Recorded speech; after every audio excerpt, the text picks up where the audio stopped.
This guy was a broke boxing instructor on the run from the Irish mafia. Then, he turned a $2 million fight league into a $12 billion empire. In the late 90s, Dana White was living paycheck to paycheck. He was teaching boxing, trying to find his footing. But behind the scenes, the Irish mafia was threatening him, so he packs his bags and moved to Las Vegas. Without any plan or money, he returns to the only thing he knows: fighting, managing local boxers, and working with underground MMA fighters. It's chaotic, brutal, and largely illegal. Most see a dead end, but Dana saw potential. Then he finds the UFC. At the time, it was banned in 36 states, burning cash and mocked as human cockfighting, but he studies it obsessively and finds out something shocking. It's for sale. So he calls two childhood friends, Frank and Lorenzo Fertitta. His pitch is simple: this could be the next big thing. So they take the risk. In 2001, they buy the UFC for $2 million and Dana becomes president. But the fight isn't over. They lose millions every year. Politicians attack, and TV networks reject the product. At one point, they're $44 million in debt. Everyone says to shut it down, but Dana and the Fertittas refuse to quit. Instead, they took a risky bet. They invest all of their remaining capital into a reality TV show, The Ultimate Fighter. Unknown fighters in one house, unscripted, real drama. And then something crazy happened. Viewership exploded, and that's when the UFC turned a corner, going mainstream. Stars emerge: Chuck Liddell, GSP, Ronda Rousey, Conor McGregor. Each rivalry builds the brand. Today, the UFC is worth more than $12 billion.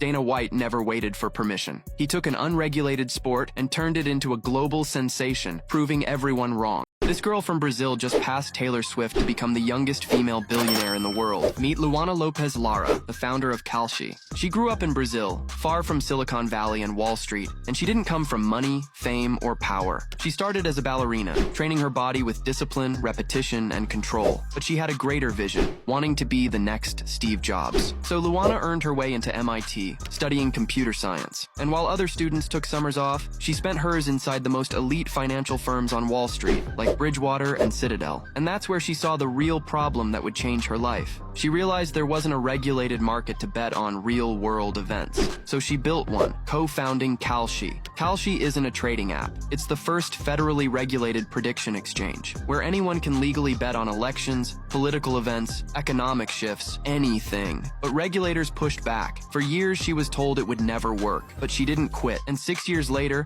Kalshi reached an $11 billion valuation. And at just 29 years old, Luana became the youngest self-made female billionaire. No inheritance, no celebrity brand, just intelligence, persistence, and vision. From a Brazilian ballerina to top of the finance world in 6 years. Whatever you're thinking of starting, just go and do it. This 34-year-old from a frozen island just became one of the most important leaders on Earth. Meet Jens Frederik Nielsen, the new Prime Minister of Greenland. Jens was born and raised in Greenland. His Danish father moved to Greenland as a child, and his mother is Greenlandic. But as a kid, his Danish family history made him an outsider. He was bullied, told he didn't belong, told to go back to somewhere he'd never lived. Some days, no one stepped in to defend him, so he learned to stand on his own. But while others left Greenland, Jens stayed. He studied society and people, and entered politics young, at just 34 years old. Then everything changed. Suddenly, Greenland wasn't just ice anymore. It was strategic and valuable. And overnight, this young leader was pushed onto the global stage, facing pressure, power, and the weight of a superpower's military interest. A small nation, a massive spotlight. But Jens had a choice: give in or stand firm. He didn't shout or panic. He said it calmly. Greenland is not for sale. A kid who once felt unwanted is now protecting an entire nation's future. Just a young leader from the Arctic, standing between superpowers and his people. This isn't just geopolitics. It's a reminder that even the smallest nations deserve a voice.